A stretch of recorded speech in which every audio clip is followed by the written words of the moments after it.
नमस्कार, TV9 digital में आपका स्वागत है। आपके साथ मैं हूं सुमेरा खान। मिडिल ईस्ट में एक बहुत बड़ा गेम चेंजर घटनाक्रम हुआ है। 3 बड़े मुस्लिम देश सऊदी अरब, तुर्की और पाकिस्तान अब एक साथ आ गए हैं और उन्होंने एक ऐसा डिफेंस पैक्ट साइन किया है जो पूरे रीजन का सिक्योरिटी नक्शा बदल सकता है। साथ ही पूरी दुनिया इसे किस नजर से देख रही है, इसके बारे में भी बात करेंगे। क्योंकि एक तरफ अमेरिका पर भरोसा कम हो रहा है ऐसा लगता है, दूसरी तरफ ईरान के साथ जो जंग चल रही है अमेरिका और इजराइल की, वो दुनिया के सामने और इस क्षेत्र को प्रभावित कर रही है।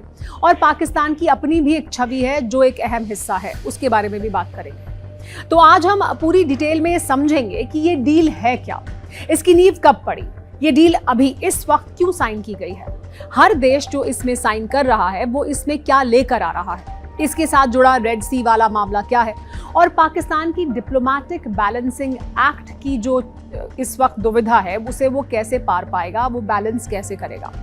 आखिर में भारत के लिए इसका क्या मतलब है, इसकी भी बात करेंगे। तो चलिए आइए शुरुआत करते हैं।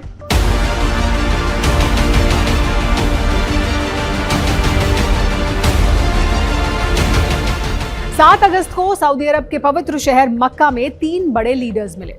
सऊदी क्राउन प्रिंस मोहम्मद बिन सलमान, तुर्की के राष्ट्रपति तैयब अर्दोआन और पाकिस्तान के प्रधानमंत्री शहबाज शरीफ। साथ में पाकिस्तान के army chief field marshal Asim Munir भी मौजूद थे। यहीं पर इन तीनों देशों ने एक ऐतिहासिक समझौता साइन किया जिसे नाम दिया गया मक्का जॉइंट डिफेंस अग्रीमेंट। इस एग्रीमेंट की सबसे बड़ी बात यह है कि अगर इन तीनों में से किसी एक देश पर सशस्त्र हमला होता है तो उसे तीनों देशों पर हमला माना जाएगा। बिल्कुल वैसा ही मॉडल जैसा नेटो के आर्टिकल 5 में है, एक के लिए सब, सब के लिए एक। पाकिस्तानी विदेश मंत्रालय के बयान के मुताबिक ये पैक्ट सिर्फ मिलिट्री डिफेंस तक ही सीमित नहीं है, इसमें कई और चीजें शामिल हैं। इंटेलिजेंस शेयरिंग यानी खुफिया जानकारी का आदान प्रदान, डिफेंस मैन्युफैक्चरिंग में सहयोग और एनर्जी सेक्टर में भी साझेदारी, यानी एक बहुआयामी समझौता है, सिर्फ मिलिट्री अलायंस नहीं है। टर्किश अधिकारी ये कह रहे हैं कि ये पैक्ट सिर्फ डिफेंसिव मकसद के लिए है, किसी और देश के खिलाफ नहीं है। और सबसे दिलचस्प बात, इस पैक्ट के दरवाजे बाकी देशों के लिए भी खुले हुए हैं, यानी आगे चलकर और देश भी इसमें शामिल हो सकते हैं।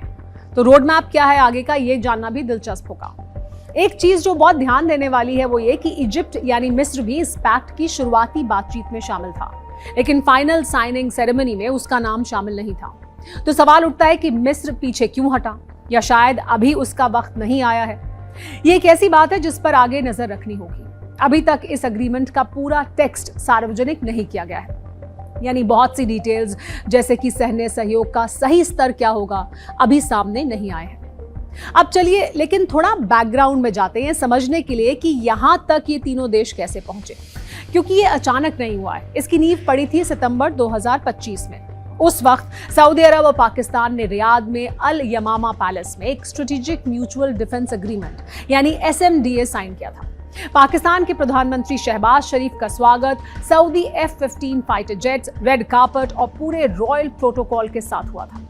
इसे वाटरशेड मोमेंट यानी एक बहुत बड़ा टर्निंग पॉइंट बताया गया था।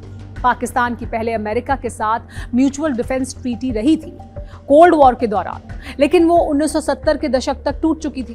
और चीन के साथ, जिसके साथ पाकिस्तान का बहुत गहरा डिफेंस कोऑपरेशन है, फिर भी उनके बीच कोई फॉर्मल म्यूचुअल डिफेंस पैक्ट नहीं है।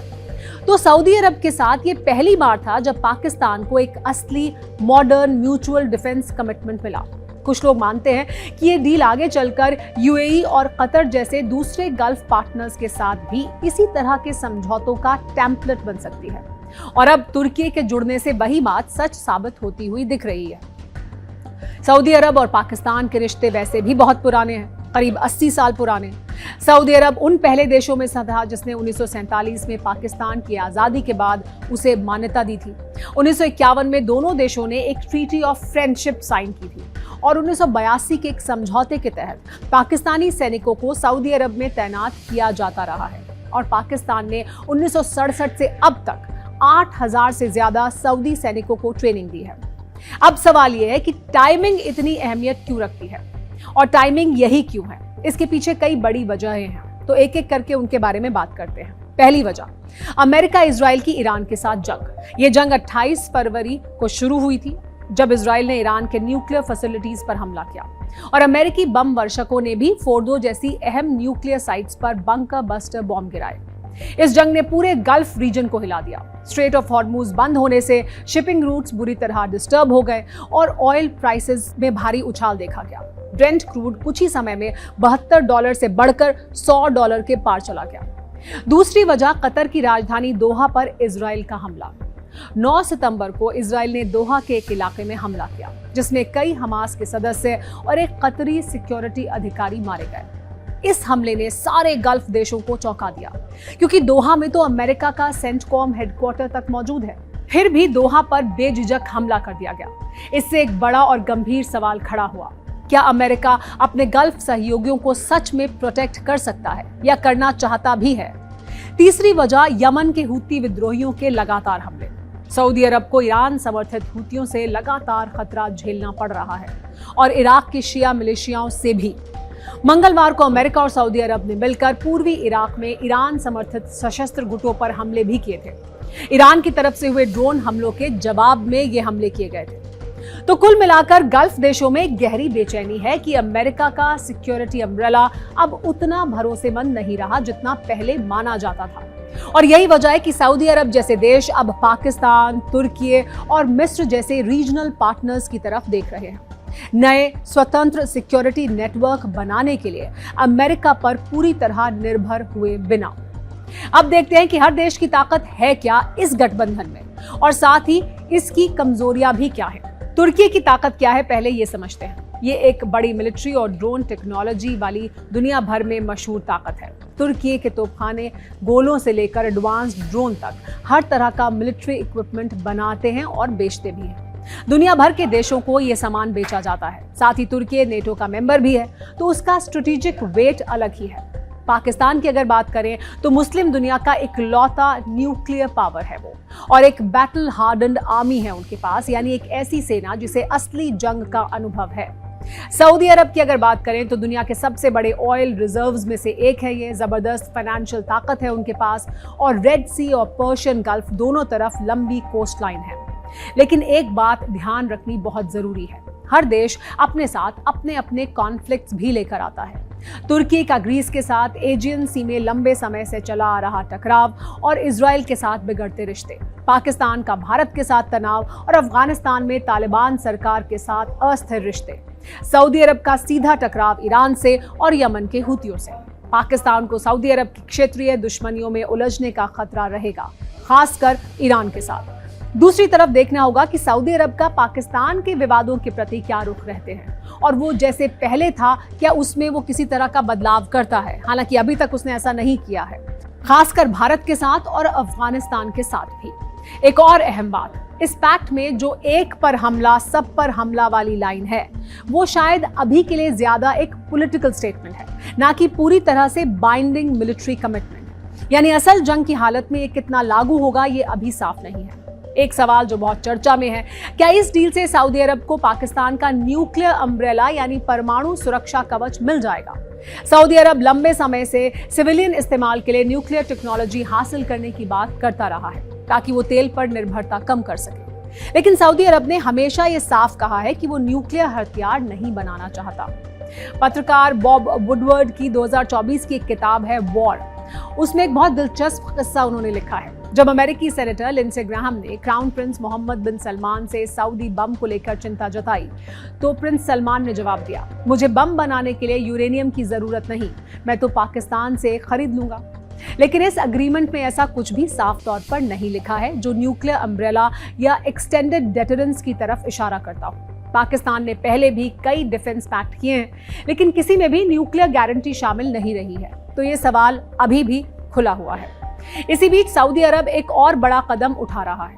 रेड सी में शिपिंग को हूती हमलों से बचाने के लिए एक अलग कोएलिशन बना रहा है जिसका हेडक्वार्टर रियाद में होगा। वजह बिल्कुल साफ है, 20 जुलाई को हूतियों ने सऊदी अरब पर एक नेवल ब्लॉकेड लगा दिया। दशकों की सऊदी मिलिट्री कार्रवाई के जवाब में उन्होंने एक कार्रवाई की और अब खबरें ये भी हैं कि हूती बाब अल मंदेब स्ट्रेट से गुजरने वाले जहाजों पर टोल यानी शुल्क वसूलने की तैयारी में है, बिल्कुल वैसे ही जैसे ईरान स्ट्रेट ऑफ हॉर्मुज में करने की कोशिश कर रहा है। बाब अल मंदेब स्ट्रेट को समझना भी बहुत जरूरी है। ये सिर्फ 29 किलोमीटर चौड़ा है, अपने सबसे संकरे पॉइंट पर, और रेड सी को गल्फ ऑफ एडन और इंडियन ओशन से जोड़ता है। 2024 में यहां से 4.1 अरब बैरल क्रूड ऑयल और पेट्रोलियम प्रोडक्ट्स गुजरे थे, यानी दुनिया के कुल तेल सप्लाई का करीब 5% यहां से गुजरता है। स्ट्रेट ऑफ हॉर्मोज और बाब अल मंदेब दोनों मिलाकर अब दुनिया का करीब 25% ऑयल और गैस सप्लाई को ये दोनों यानी ईरान और हूती प्रभावित कर सकते हैं। हालात इतने बिगड़ गए हैं कि सऊदी अरब को अपना ज्यादातर तेल एक्सपोर्ट रेड सी के रास्ते यानूब पोर्ट से भेजना पड़ रहा है, लेकिन वो पोर्ट भी अब हूतियों के प्रभाव में आ चुका है। इस नए रेड सी कोएलिशन में तुर्की, कुवैत, बहरीन, कतर, जॉर्डन, मिस्र, Pakistan, Djibouti, Somalia, Bangladesh, Yemen, Sudan और कोमोरोस जैसे करीब 13 देश शामिल होने की उम्मीद है। दिलचस्प बात यह है कि यूएई और ओमान, जिनके सिक्योरिटी इंटरेस्ट लगभग एक जैसे ही हैं, फिलहाल इसमें शामिल नहीं हुए हैं। यूरोपियन यूनियन का एक डेलीगेशन भी इस मीटिंग में मौजूद था, क्योंकि ईयू का अपना नेवल मिशन पहले से ही रेड सी में काम कर रहा है। यानी एक तरफ मक्का डिफेंस पैक्ट, दूसरी तरफ ये मैरिटाइम सिक्योरिटी अलायंस। सऊदी अरब हर मोर्चे पर अपना सिक्योरिटी नेटवर्क मजबूत कर रहा है, बिना पूरी तरह अमेरिका पर निर्भर हुए।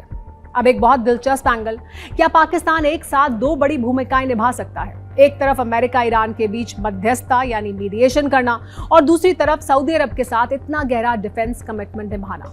पाकिस्तानी अधिकारी और कई एनालिस्ट कहते हैं कि हाँ, पाकिस्तान दोनों काम एक साथ कर सकता है, लेकिन ये आसान नहीं होगा। सऊदी अरब के डिफेंस मिनिस्टर प्रिंस खालिद बिन सलमान ने खुद अमेरिकी राष्ट्रपति ट्रंप और वाइस प्रेसिडेंट जेडी वांस से मुलाकात की और उन्हें बताया कि सऊदी अरब जंग को और आगे बढ़ाने के खिलाफ है, लेकिन खुद को डिफेंड करने के लिए तैयार है, और हूतियों से निपटने के लिए उसे अमेरिकी दखल की जरूरत नहीं। पाकिस्तान की स्थिति नाजुक इसलिए भी है क्योंकि उसके रिश्ते ईरान से भी ठीक ठाक रहे हैं, और अब सऊदी अरब के साथ इतना करीबी डिफेंस पैक्ट होने से अगर सऊदी ईरान तनाव बढ़ता है तो पाकिस्तान को साइड चुननी पड़ सकती है, जो उसकी मीडिएशन भूमिका को कमजोर कर सकता है। वॉशिंगटन में पाकिस्तान की पहले से ही एक क्रेडिबिलिटी प्रॉब्लम है। बाइडेन प्रशासन के दौरान अमेरिका ने 7 बार पाकिस्तान की बैलिस्टिक मिसाइल प्रोग्राम से जुड़ी संस्थाओं और लोगों पर प्रतिबंध लगाए थे, और चिंता जताई थी कि क्या पाकिस्तान की मिसाइलें अमेरिका तक पहुंचने की क्षमता रखती हैं। तो ये नया अग्रीमेंट इस क्रेडिबिलिटी प्रॉब्लम को कम नहीं करेगा। तो कुल मिलाकर देखा जाए तो ये सिर्फ एक डिफेंस पैक्ट नहीं है, ये मिडिल ईस्ट और साउथ एशिया की पूरी सिक्योरिटी तस्वीर बदलने वाला कदम है। अमेरिका पर भरोसा कम होना, ईरान से बढ़ता तनाव, हूतियों का रेड सी में खतरा और भारत पाकिस्तान की पुरानी दुश्मनी, ये सारी चीजें मिलकर एक बिल्कुल नया रीजनल गठबंधन बना रही हैं। लेकिन जैसा कि हमने देखा, इस पैक्ट के साथ कई सवाल भी जुड़े हैं। क्या ये सिर्फ एक पॉलिटिकल स्टेटमेंट है या असली मिलिट्री कमिटमेंट? क्या पाकिस्तान अपनी मीडिएटर की भूमिका बरकरार रख पाएगा, और क्या इससे भारत पाकिस्तान तनाव और बढ़ेगा? आगे आने वाले महीनों में यही देखना दिलचस्प होगा कि क्या ये पैक्ट सिर्फ कागज पर रहता है या असल में एक नई मिलिट्री ताकत के रूप में उभरता है। इस पूरे मामले पर आपकी क्या राय है, हमें कमेंट सेक्शन में जरूर बताइएगा। फिलहाल शुक्रिया।